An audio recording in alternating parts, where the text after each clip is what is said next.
Vendimi i qeverisë për rritjen e pagave do të zbatohet edhe në Bashkinë e Lezhës, ndërsa përfituese janë të gjitha kategoritë.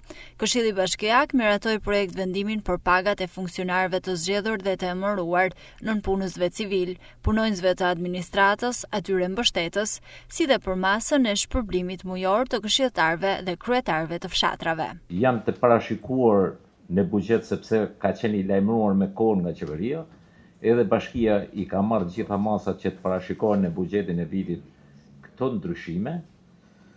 Besoj që është një motivim edhe për këtë kategori, janë jo pak njerëz nga bashkia që përfitojnë nga ky vendim.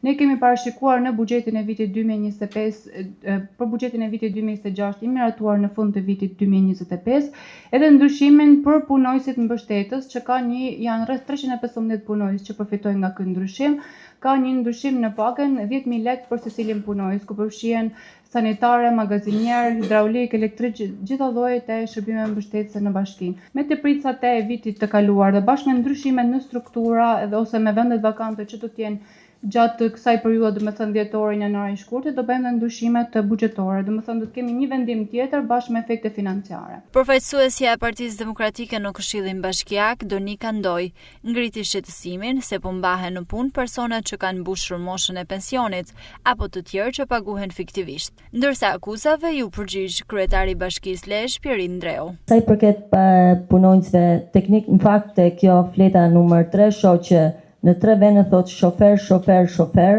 dhe patjetër për shofer administratë bën fjalë me 3 paga të ndryshme e shoh. Në administrat mund të ketë edhe punëtor të punonjes, të cilët kanë mbushur moshën e pensionit dhe akoma vazhdojnë që të jenë në punë dhe të paguhen në administrat, apo mund të ketë edhe punonjes fiktiv të cilët marrin pagat dhe mos të shërbejnë. Ka persona që kanë dalë në pension, për ne kemi mbajt murator për shkak se nuk na vijnë murator. Kemi specialist tamam të kësaj pune. Na është desht me mbajt një shërbim tjetër që nuk e gjejmë.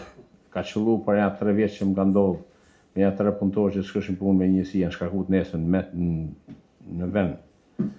Unë mendoj se o kemi bë punë këtë histori ne, jemi ballhap para opinionit publik, se nuk kemi japim rroga të një të shtëpia, e nuk ka asnjë tolerancë, ka zero tolerancë kushdo që mendon se në Bashkinë Lezhë mund të marrë rrogën dhe të rritë shtëpia. Kjo është një idenë sigur ne domethënë japim rroga dhe shpenzojmë lekët e taksa paguese duke dhënë rrogat e shtëpia. Ka ajo kohë. Pjesa më e madhe e përfituesve nga indeksimi janë punonjës që kishin pagën minimale në Bashkinë e Lezhës, e cila është rritur nga 10 deri në 15.000 lekë të reja sipas kategorive.